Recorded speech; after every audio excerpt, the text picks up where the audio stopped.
د ټولګټو چارو وزارت چارواکي رسنیو ته وایي اسلامي امارت له تیرې ادارې د نیمه پاتو پروژو بشپړولو ته ژمن دی چې په همدې موخه د یو شمېر پروژو رغنیزې چارې هم پیل کړي دي. د یاد وزارت ویان محمد اشرف حق شناس وایي د تیرو 3 کلونو په لړ کې د هیواد په بیلابیلو سیمو کې له تیرې ادارې د 50 نیمه پاتې بنسټیزو پروژو چارې له کورنۍ بودیجې پیل کړي چې ډیری برخې بشپړې شوي هم دي. نزدیک به 50 پروژه از اداره قبلی با وزارت فوایدامه به میراث مانده است که کار پروژه ها تکمیل نشده است، اما وزارت فوایدامه کار یک تعدادی پروژه ها را مانند سرک گردی زرمت، سرک لین دوم کابل لوگر، سرک دشت ارچی ولایت قندوز و همچنان سرک فرخار ورسج پل سرشیله در ولایت نیمروز آغاز نموده بود که کار یک تعدادی پروژه ها تکمیل شده و کار یک تعدادش عملا در ساحه جریان دارد.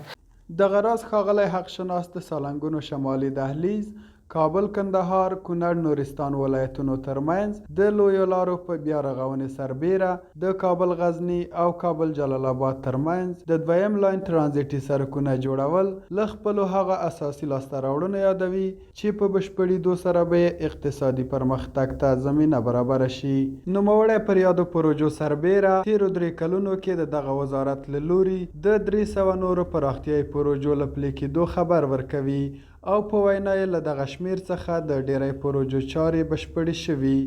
چې هیوادوالو ته ګڼې اسانتیاوې برابرې کړي دي. در 3 سال گذشته توجه و تمرکز وزارت فوایدامه بالای پروژه هایی بوده است که بر علاوه وصل ولایت با هم در قسمت وصل افغانستان با کشورهای همسایه تجارت و ترانزیت نقش مهم و اساسی دارد که می توانیم از بازسازی شورای کابل قندهار، شورای سالنگ ها، اعمار ساختمان سرک قندهار و روزگان یا دهلیز شمال و جنوب، اعمار ساختمان سرک لین دوم کابل غزنی، لین دوم کابل جلال با سرک کنر نورستان و شماری از پروژه ها در ولایات مختلف افغانستان یادآوری نمایم.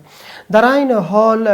نزدیک به 300 پروژه در بخش حفظ مراقبت از سوی وزارت فوایدامه در 3 سال گذشته با سکتور خصوصی قرارداد گردیده بود که کار اکثریت پروژه ها تکمیل شده است. له تیرې ادارې د نیمه پاتې پروژو له ډلې یوه هم د 14 کیلومتره په اوږدوالي د مزار ښار حلقوي سرک پروژه ده چې نړیوال بانک له لوري ورته شاوخوا 1 میلیارډ او 300 میلیونه افغانۍ بودیجه ځانګړې شوې وه، خو د ګڼو ستونزو له امله یې چارې نیمګړې پاتې شوي دي. د یادې پروژې په تړاو چارواکي زیاتوي د مزار شریف حلقوي سړک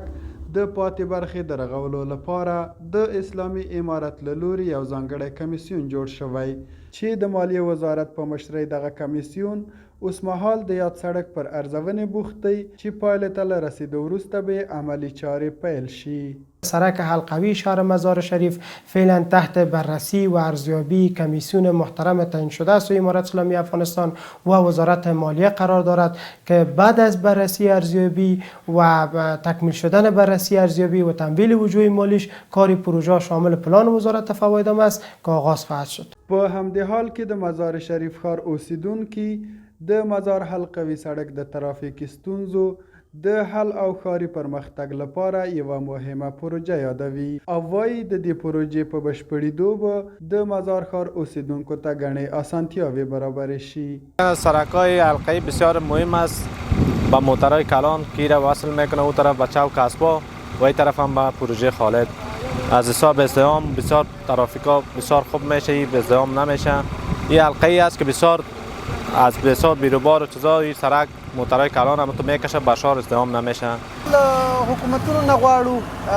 څوک چې دغه پروژې تمویلوي له هغوی څخه دا غواړو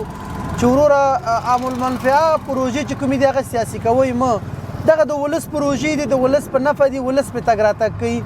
او دغه د افغانستان آبادي ده. هیله مند یم چې دغه ته پاملرنه وشي او د ښار په بیروبار کمولو کې یو مهم رول لري دغه سړک. د یادونې وړ ده چې د مزار شریف حلقوي سړک د جوړېدو چارې تیرې ادارې د نړیوال بانک په مالي ملاتړ د 1 میلیارډ او 300 میلیونه افغانۍ په ارزښت پیل کړې وې چې هغه مهال د دې پروژې د تطبیق لپاره پرته له لګښت ورکولو سلګونه د استوګنې کورونه هم نړول شوي وو. د معلوماتو له مخې د دغه سړک کمه برخه هغه مهال جوړه او د پاتې برخې د جوړولو لپاره اسلامي امارت له چمتووالي خبر ورکړی.